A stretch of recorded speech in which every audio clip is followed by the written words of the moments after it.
Quand je travaillais dans le local des appariteurs des amphis, on a vécu pratiquement un mois avec des souris et on les voyait sur nos bureaux.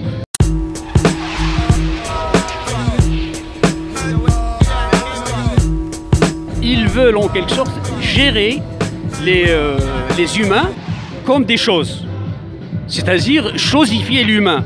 C'est comme, vous voyez, un gestionnaire de stock, je ne sais pas, de boîte ou bien de matériel, il gère l'humain comme vraiment un stock de choses. Franchement, je préfère les souris que ces gens-là.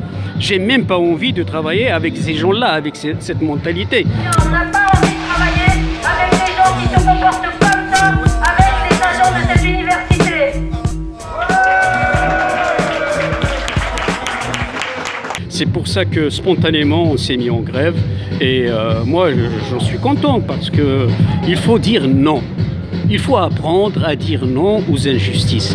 Moi je venais pas ici pour faire plaisir à ma direction, je venais ici pour gagner ma vie dans un premier temps, égoïstement. Et dans un second temps et parallèlement à gagner ma vie, je venais aussi pour les usagers, pour les étudiants, je venais pour les enseignants et tous ceux que j'ai pu aider en leur donnant même des renseignements très sommaires, ça me faisait plaisir, j'avais l'impression d'être utile. Oui, c'est pour ces gens-là que parfois le matin quand j'avais du mal à me lever, c'était pour eux que je venais et pas pour ma direction, quoi. Moi je soutiens ce mouvement parce que les personnes dont les contrats n'ont pas été renouvelés sont des personnes qui me sont chères, c'est des personnes qui comptent beaucoup pour que notre métier fonctionne. Quand on se retrouve coincé dans un service avec un ordinateur qui ne marche pas, ils vont se mettre en quatre pour nous aider. Je ne sais pas combien de fois ces personnels-là m'ont sauvé la vie pour que le cours fonctionne bien. Le contractuel, il n'a jamais le droit à l'erreur. Il est dans une telle précarité que finalement, il est obligé d'obéir un peu à tout et à n'importe quoi.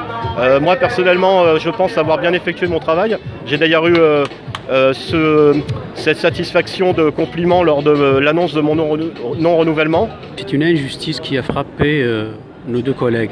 Puisqu'ils étaient contractuels, en quelque sorte, ils en faisaient plus que nous.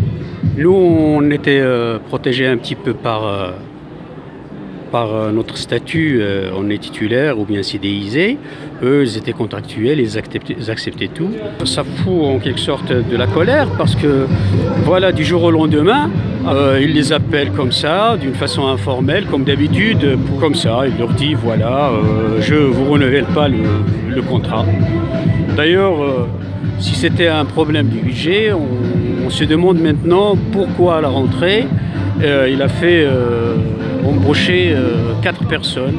Nous, ce qu'on fait là, c'est exactement contre toute cette politique, je dirais, de précarisation et non de précarité, parce qu'il y a une action dans cette précarité qui vient des administrateurs, des gestionnaires, de ce qu'on appelle, voilà, ils sont en train d'appliquer une politique de là-haut, une politique macronienne, pour en quelque sorte éradiquer tout ce qui est titulaire, tout ce qui est CDIsé, tout ce qui est en quelque sorte qui bouge pas à quelque chose qui doit être facilement voilà, jetable, ainsi de suite.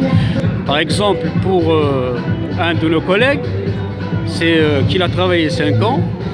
Donc, au lieu de lui renouveler son contrat et donc automatiquement il sera CDIsé, ils l'ont rejeté. Il y a un mal-être, un grand mal-être dans notre service.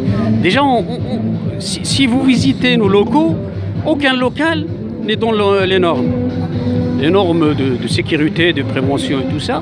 Mais aucun. Imaginez un petit local sans issue de secours, sans aération, sans chauffage, de environ, moi je dirais 8 mètres carrés, parce que bon, le plafond il n'est pas comme les autres plafonds.